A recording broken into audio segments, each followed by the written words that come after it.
Soma's baking and cooking থেকে আমি সোমা বলছি। আজ আপনাদের সাথে শেয়ার করছি একটা কুমড়োর তরকারি। ওটা আচারি কুমড়ো। ওটা যেমন রুটি দিয়েও ভালো লাগবে, পরোটা দিয়েও ভালো লাগবে এবং লুচি দিয়েও কিন্তু ভালো লাগবে।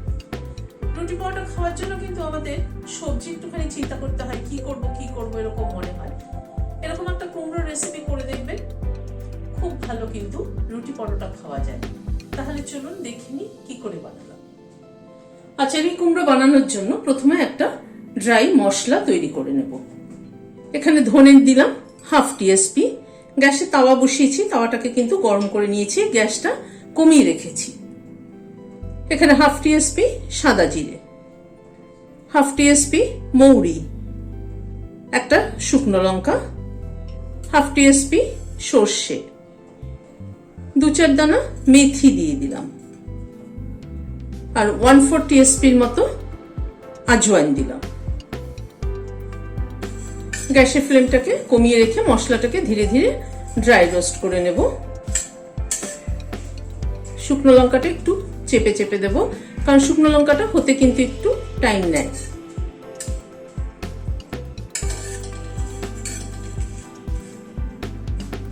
মশলাটাকে মিনিট 2 মতো নাড়াচাড়া করে নিলাম। তাওয়াটা যেহেতু গরম ছিল সেই জন্য মশলাটা কিন্তু তাড়াতাড়ি হয়ে গেল। মশলাটাকে নামিয়ে নিচ্ছি একটা প্লেটের মধ্যে। আর গ্যাসের ফ্লেম সবসময় কমিয়ে কিন্তু মশলা ড্রাই রোস্ট করতে হয়, তা না তো মশলার ফ্লেভারটাই নষ্ট হয়ে যায়।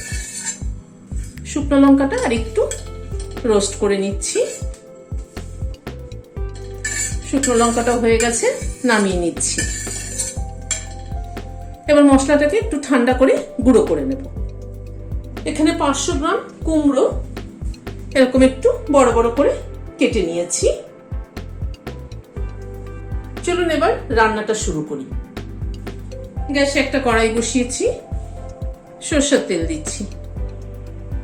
তেলে হাফ টিএসপি 5 ফোড়ন দিলাম। গ্যাসের ফ্লেমটাকে কমিয়ে দিলাম।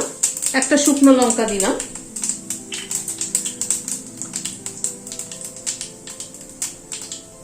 1/4 টিএসপি হিং দিলাম। ফোড়নটা একটু ভালো করে ক্র্যাক করা অবধি অপেক্ষা করব। গ্যাসের ফ্লেমটাকে কমিয়ে রেখে ফোড়নটাকে ক্র্যাক করিয়ে নেব।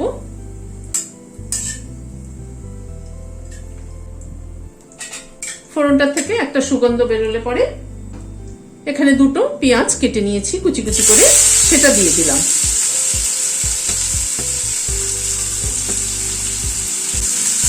পাঁচফোড়ন, হিং আর পেঁয়াজ, এই তিনটের কম্বিনেশন কিন্তু দারুণ সুন্দর একটা গন্ধ বেরোয়।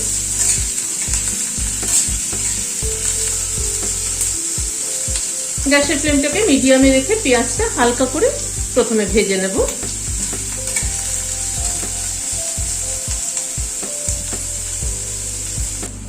পেঁয়াজটা একটু হালকা ভাজা হওয়ার পরে কুমড়োটা অ্যাড করে দিচ্ছি। হাফ টিএসপি নুন দিলাম, হাফ টিএসপিরও কম হলুদ দিলাম।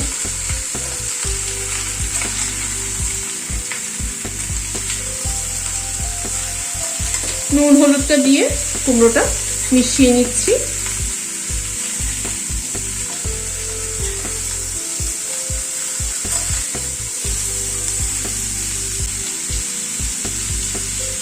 এবার গ্যাসের ফ্লেমটাকে মিডিয়ামে রেখে কুমড়োটাকে ঢেকে দিচ্ছি। কুমড়োটা একটু কুক হোক। কুমড়োটা কুক হতে হতে আমি এখানে একটা মশলা থেতো করে নিচ্ছি। এখানে 1 ইঞ্চির মতো একটা আদার টুকরোকে ছোট ছোট করে কেটে নিয়েছি, সেটা দিলাম। আর 2টো কাঁচা লঙ্কা ভেঙে দিয়ে দিলাম। এটাকে একটু থেতো করে নিচ্ছি। ফ্রেশ এরকম আদা এবং কাঁচা লঙ্কা থেতো করে দিলে কিন্তু তার ফ্লেভারই কিন্তু আলাদা হয়। আদা আর কাঁচা লঙ্কাটা থেতো করে নিলাম। মিনিট 5 মতো ঢাকা ছিল, ঢাকাটা খুলছি।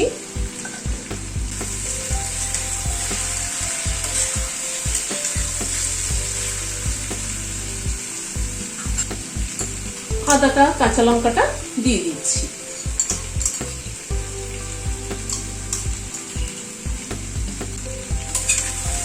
আদাটা আর কাঁচা লঙ্কাটা দিয়ে একটুখানি কুমড়োগুলোকে ভেজে নেব।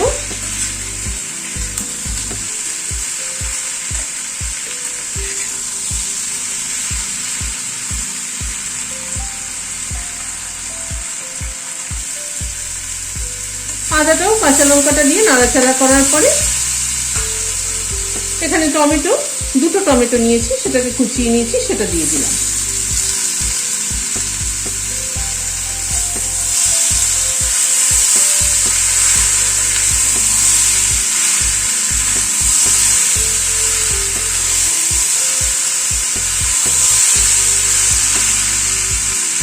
টমেটোটা দেওয়ার পরে একটু ঢেকে দিচ্ছি, টমেটোটা যাতে একটু গলে যায়। মিনিট 2-3 মতো ঢাকা ছিল, ঢাকাটা খুলছি।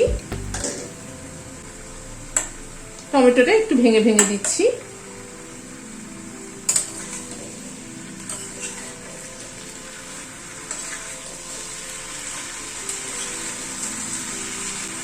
কুমড়োটাকে আর একটু কষিয়ে নেব। সামান্য একটু কাশ্মীরি রেড চিলি পাউডার দিয়ে দিলাম, হাফ টিস্পুনও কম।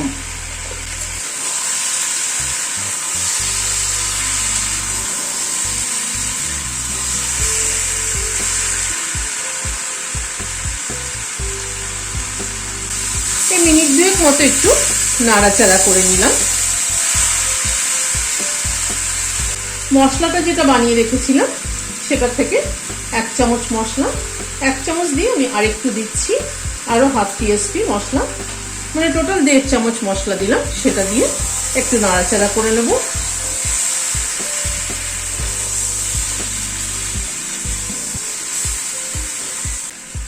এখানে আমের আচার দিলাম, আমের তেল আচার যেটা আছে সেটা দিলাম 1 চামচ, বড় চামচের 1 চামচ। আমের আচার যদি সবার কাছে অ্যাভেলেবেল না থাকে তাহলে এই জায়গায় কিন্তু একটু টক হওয়ার জন্য আমচুর পাউডার দিতে পারেন। আচারি কুমড়ো সবসময় কিন্তু একটু টক টক, ঝাল ঝাল, মিষ্টি মিষ্টি হয়। হাফ টিস্পুন চিনি দিয়ে দিলাম।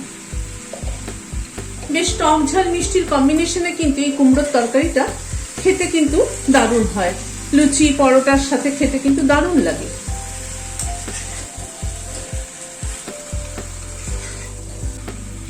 তৈরি হয়ে গেল আচারি কুমড়ো।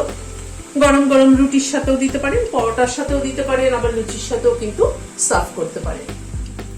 ভিডিওটি যদি ভালো লেগে থাকে তাহলে লাইক এবং সাবস্ক্রাইব করার অনুরোধ রইল। আজ তাহলে এখানে শেষ করছি, দেখা হচ্ছে আবার পরবর্তী ভিডিওতে। নমস্কার।